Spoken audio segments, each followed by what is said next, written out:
It's instant millions of people.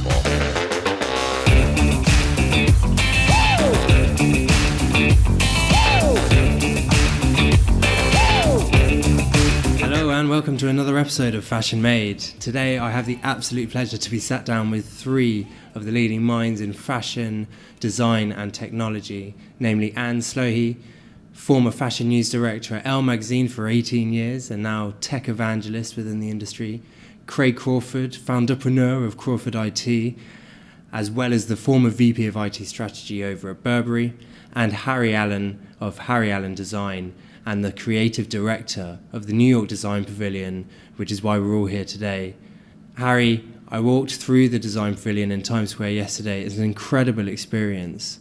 Just want you to tell me a little bit more about it, please. One of the things about experience is that you need to be giving the public something fun to do or engaging to do, and the hard sell is not very well received. It needs to be a generous offering. You know, you need to give someone just this great experience that then they'll talk about and want to share and everything, and then therein lies the magic. You get the share, but you don't get it if you're giving them the hard sell. You don't, and corporations in general want to shoot themselves in the foot. They want to hard sell it, and so we're sort of there to help them craft that messaging and make sure they're doing something generous that people will want to share. Can I just add to that? Because Harry, seeing it in Times Square, and I don't want to say competing with all of the digital billboards and everything, but I found that people found exploration throughout the thing very natural, and people just coming through Times Square are enjoying it, and they might not necessarily know that it's all connected, but every installation where people could interact, they were, and they are.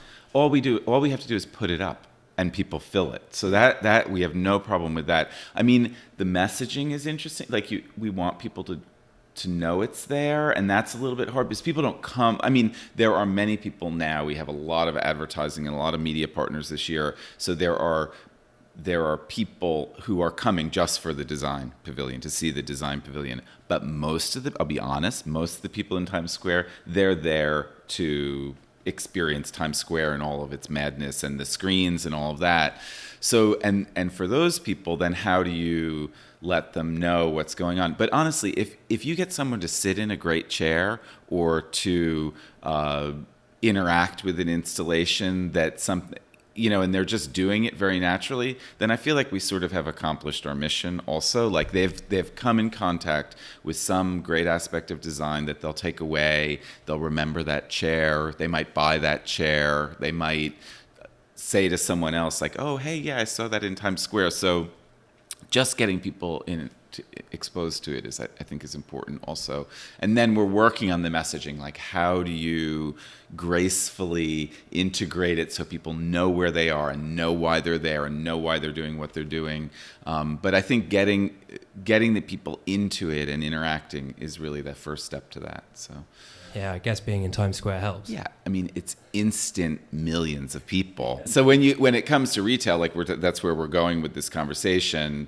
I always say, the pop-up as one imagines it is on some side street in Soho, and like maybe you can drag a few people down to come while you're there for a month. I mean, I've done pop-ups with. I do a line of products for a company called AreaWear, and we had a pop-up one year in Port Authority, and everyone was like, oh, this is going to be genius.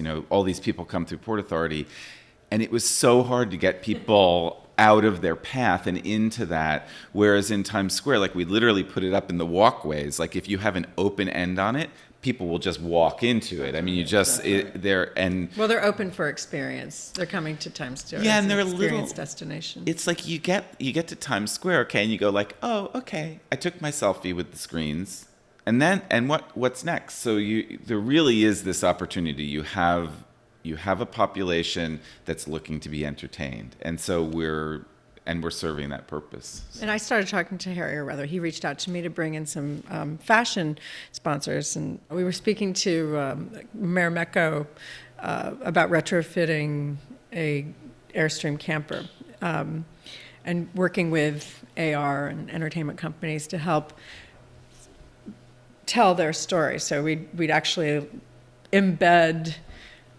films and stop motion animation about the history of Marimekko and the museum and the house in the forest. And you could embed that into the fabric, some of their iconic prints, and then have those prints, as awning shades and, astroturf, and have a big cookout for people to just come through and have, a hot dog and some root beer. But then they could train their phone on the print and have the AR experience. It's not hard to get people to engage. It's a pretty simple story, but I have to say Times Square Alliance is so open to ideas. So they're willing to try it out. We've done some really crazy stuff on the plazas that, like, for instance, this year, this group of young designers, I keep saying that, they're like 3 years younger than I am, but I've just known them since they were, kids. Yeah. But they're from Philadelphia, and they're doing this whole idea of office play or adult play, and so they've developed these seesaws that both go up and down and around. Yes, and they're amazing, right? They are amazing. But they're also like a little bit dangerous, like people who don't know what they're doing, and actually kids get on it and fly off, which I think is so funny, because if you're an adult, you're really cautious, so you sort of get in the rhythm and you have this beautiful experience. If you're a kid, you get on, you rattle around on it, and then all of a sudden you pop off over to the side. So it's like, but we have a rubber flooring down, and like they're willing to have this in Times Square, like they're willing to allow that to exist, which I think is so great, Yeah, I mean, that's amazing to have such good, strong partnership, especially with someone like Times Square, and there's so much retail, technology, fashion, brands. Times Square, especially as a foreigner, is basically the kind of archetypal representation of all of that. And retail's obviously having a really hard time at the moment. My question to you, and Anne, maybe you can answer this first, is how can technology save retail? Well, I think there's so many facets and ways in which it will save retail. And I think we're just seeing that. You're seeing a lot of the real estate developers talk about how they're going to reinvent the mall and make it, the center for the community by bringing in food and entertainment and retail. And I think Craig can speak to, how the actual fashion, the technology for fashion will facilitate the consumer experience and make it more fun. From my point of view, I'm excited about the entertainment aspect of it, and engaging people. Whether you find yourself someday in a version of a mall that's one part Gattaca, one part Minority Report, and while you're waiting in line to get into your restaurant, you're actually on the 50-yard line of the Super Bowl. You're in it and it's around you. I mean, I do think that is the future retail experience, and I do think developers are looking to create that.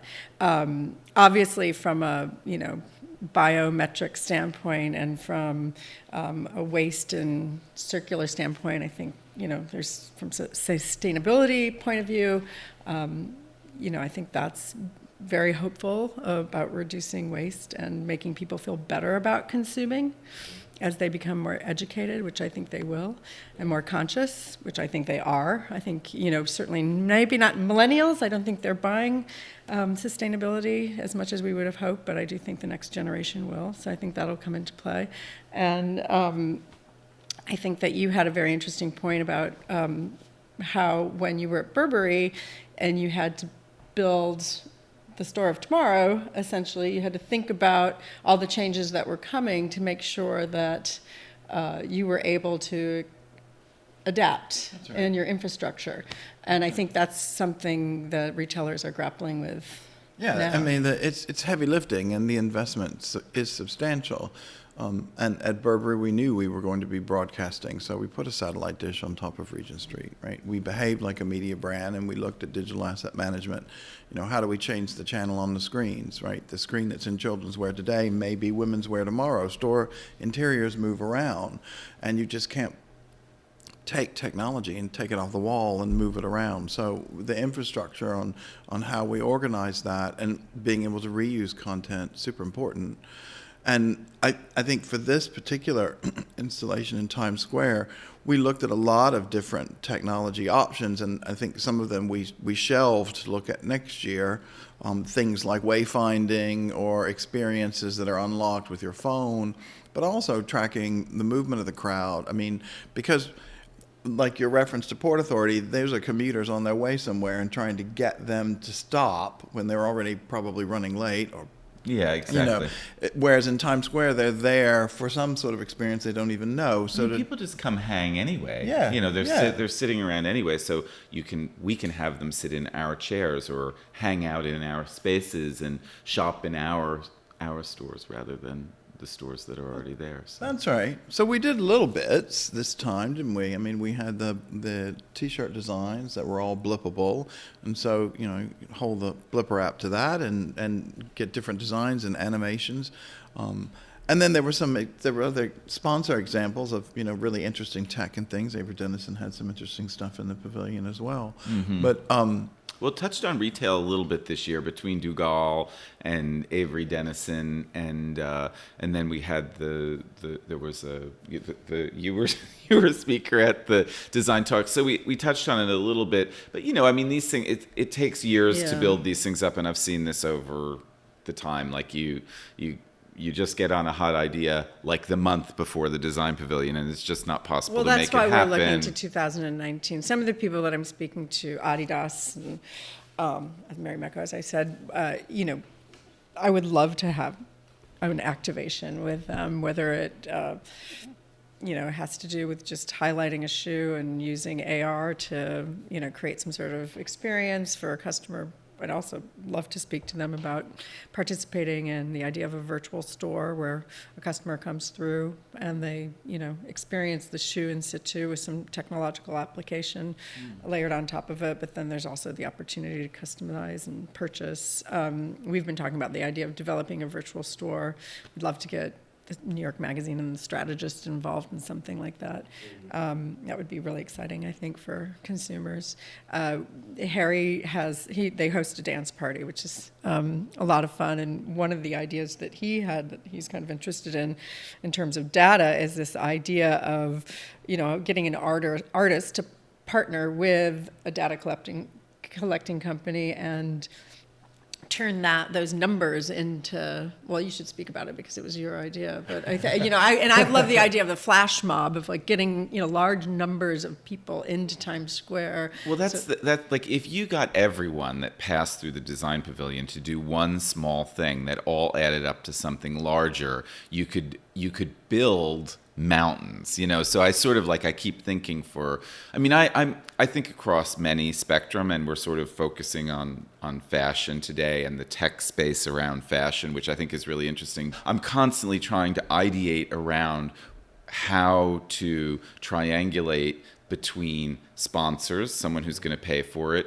creative talent, and our needs to entertain or to provide shelter, or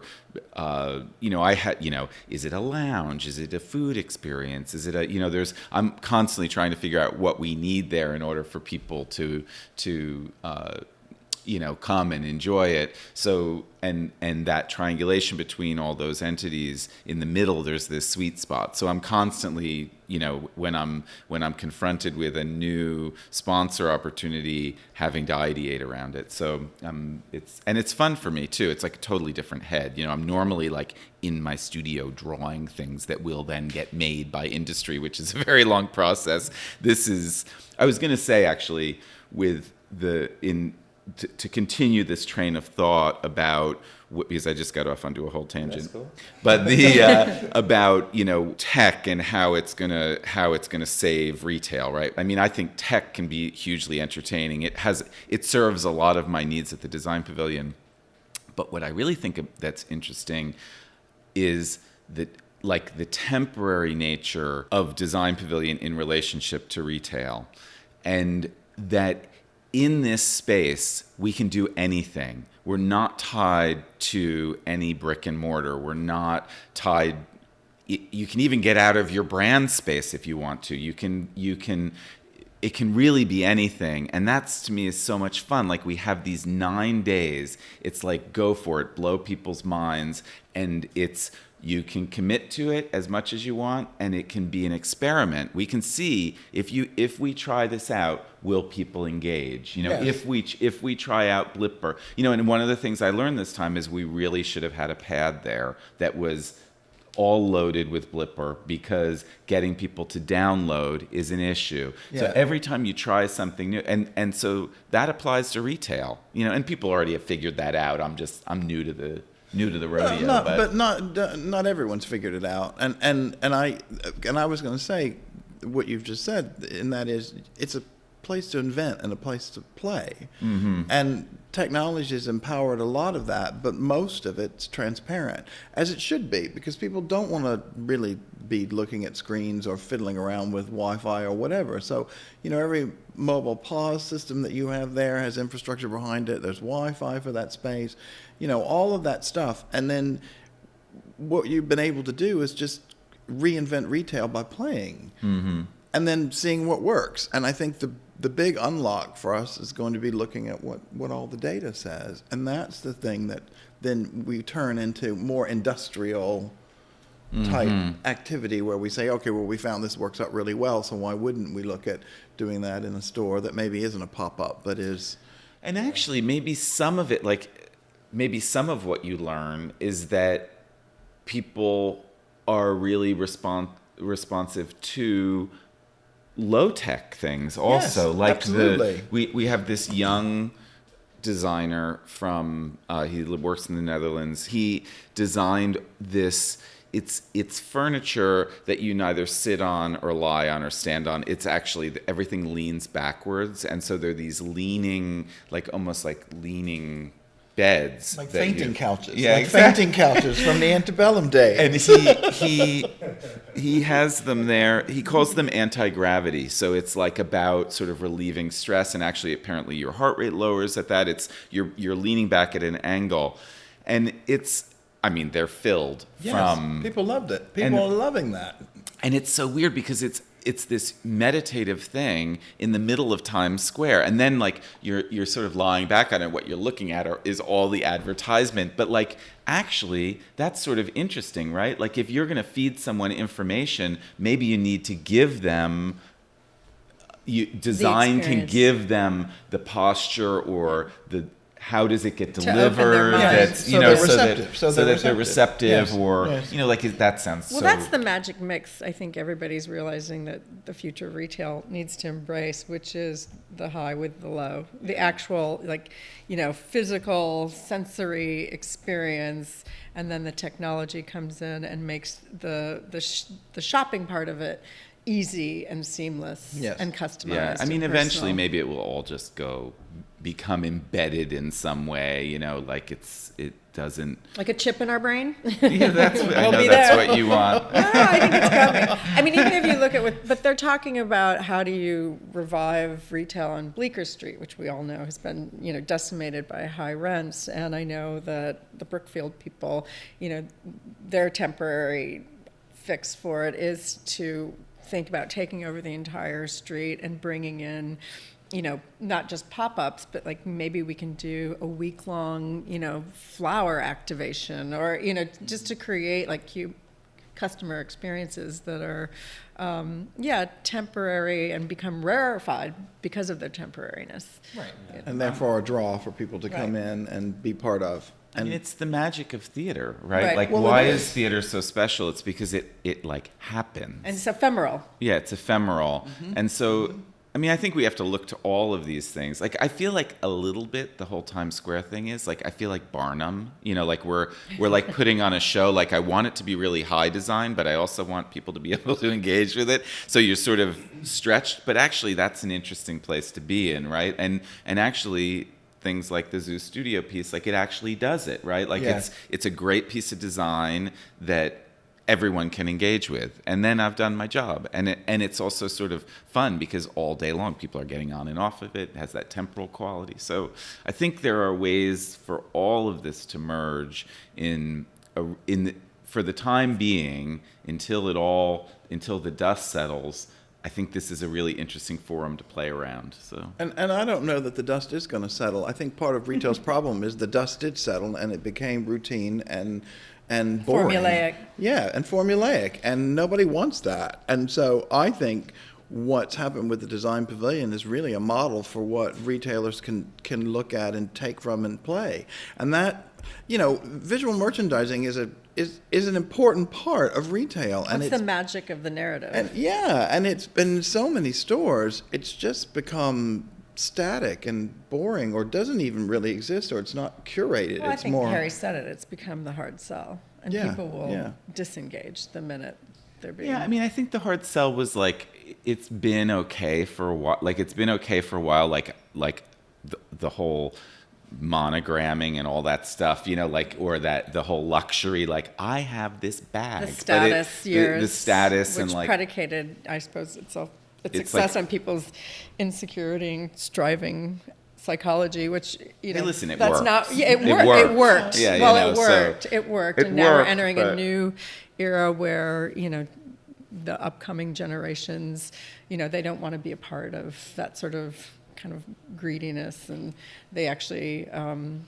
it's are a little about bit generosity. It is about generosity, and they want to be more altruistic, but they also want to have fun, and then, they want to have a sense of humor again. I think the problem with retail and fashion is that it just became so humorless. The one other thing that I'm interested in terms of retail, though, is actually the hands-on, the making of, the measuring of, and all of that stuff. Like the reason that you go to a store, like a high-end store, is for the experience in a way. Like it feels really good to have a suit measured, and that's sort of the antithesis of what we've been talking about. Not necessarily, but it's an experience too that I keep thinking that maybe we ought to explore a little bit at Design Pavilion. Whether it's digital, are we biometrically scanning people or whatever, is that going to be interesting? But also the making of, like I could see, like I want to make stuff in Times Square. I want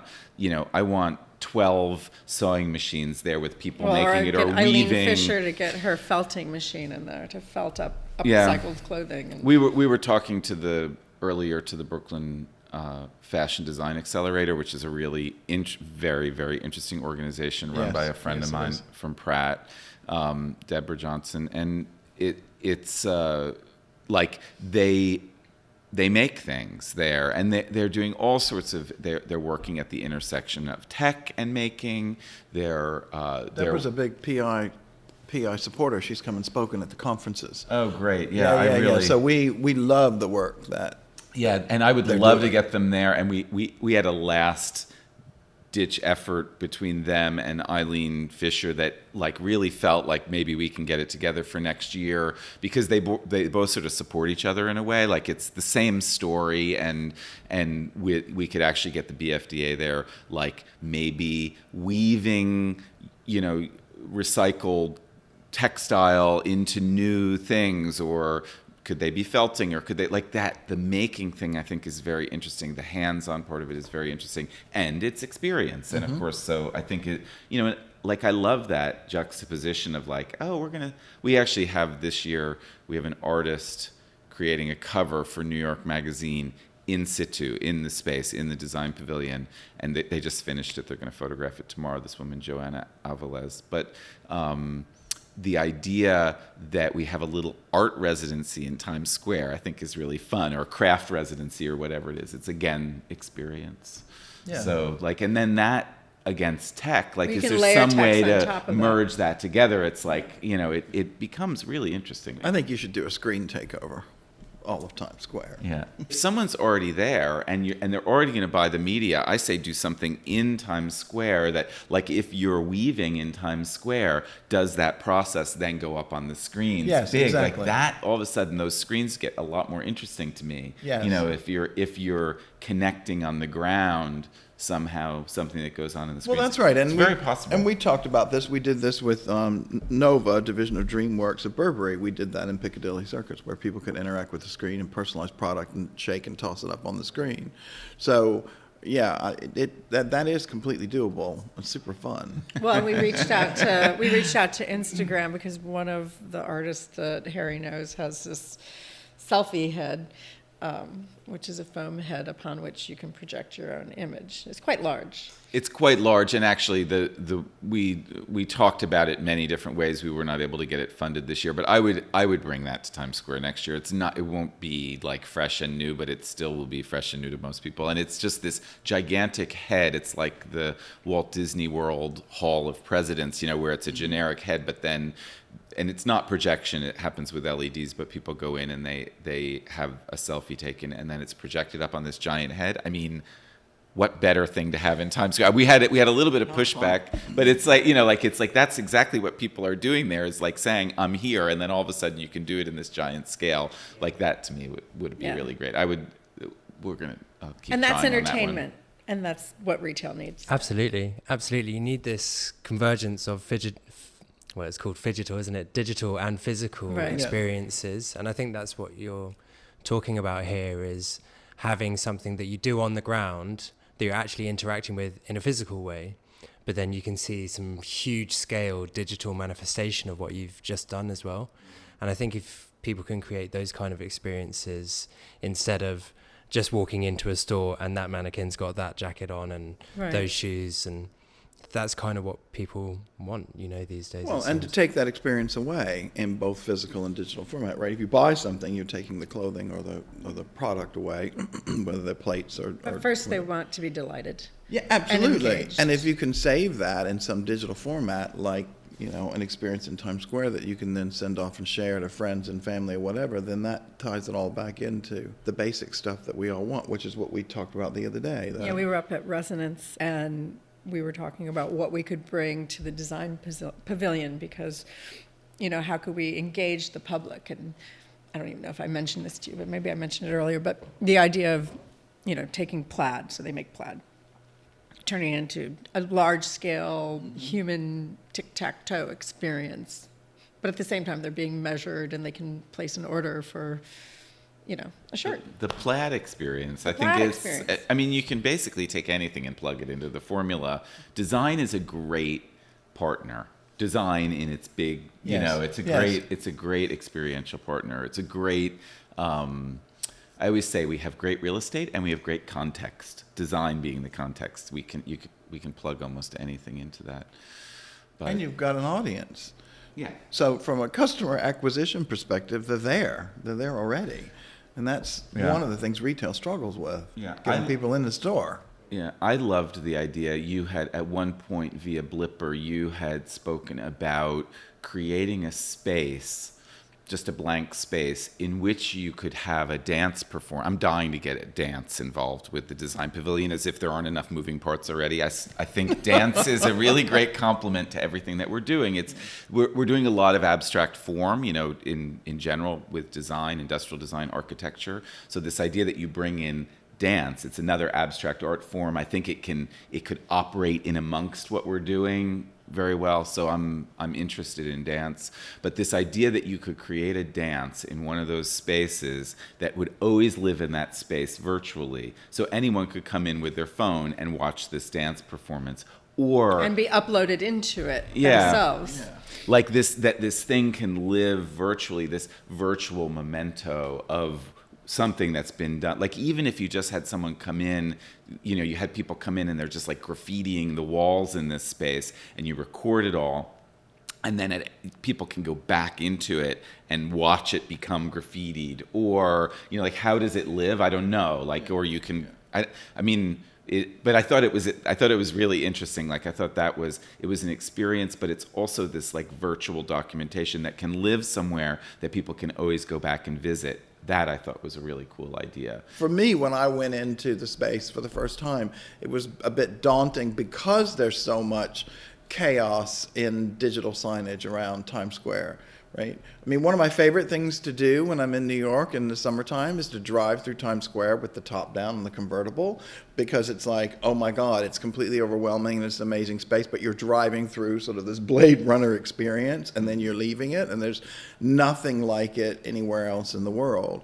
So then to put something on the ground where people are interacting and still that chaos is overhead, and they're still delighted, and they're touching things physically. And I mean, I love the whole thing about kids falling off, and I mean, It's oddly calm when you're there. Yes, It's it like the is. eye of the storm. It You've is. got all this chaos whirling around you, but because you're engaged in a, physically on the ground, like your sensate experience. relationship is just right across from you. Yeah. Well, one of the things I really want to do, and this was the first year we were able to build a pavilion. I had Inflate come in. I designed the pavilion. I'm of course the easiest designer to partner with because I know, I happen to know a lot about what I'm doing up there. So I was able to, and I got my friend Nick, who owns Inflate, to build an inflatable of my design, bring it in. It was a great experience for him. It was perfect for us. But what it ends up being is this example of what other people can do in that space. If you build a space in Times Square and get people in, it's actually a very different, calm experience. And we want to do more of that. We want more pavilions, more enclosed space. It doesn't all have to be outside. Like I even envisioned that this store, this pop-up, it will be covered. It will be rooms. It will be divided up in some way so that people navigate through it. So we need to, that's part of the challenge in Times Square is building these structures or isolating space. I mean, it's also really great to have things right outside where you're interacting with the screens, but there's also this ability to build these structures. And the pavilion that we did this year is the first example of it. So for me, it's really like taken us to the next level. It's super cool. I really enjoyed walking through there, I think, and you made a really good point. It is like being in the eye of the storm. There's so much craziness around you. And then you just sort of get zoned in to all of these unique new projects. And I know you had a load of people come out from UK with Avery Dennison and loads of cool stuff. So it was a really great experience for me, and I thoroughly enjoyed it. So well done to you. And I'd just like to thank all of you for coming and speaking to us today. It was a really great chat, and I think we can probably end on the fact that it's the human experiences that are going to be the ones that save the retail industry, and if you can combine that with technology, then all the better. Thank you very much, and we'll see you again. Thank you. Thank you. Everybody get up.